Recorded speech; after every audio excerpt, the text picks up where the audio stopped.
So part 2, needed some more paint on this thing. So we're going to put some more. It's here in the corners. Then I'm just going to loop it around.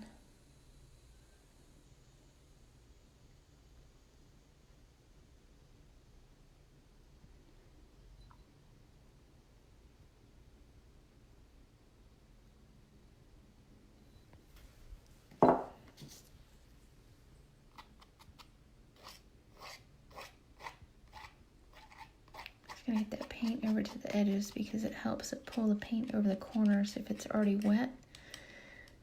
And then we'll tip it and see what kind of design we get.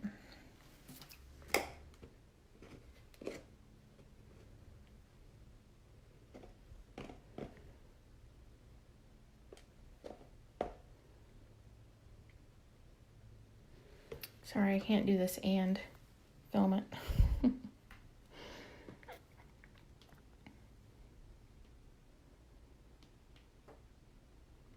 And as this sits, some of those bubbles will start popping and produce more colors, more layers. And then I'll torch it too. Got a torch back there.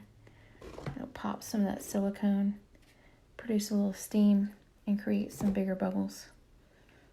So let's see what happens with this. I'll be back.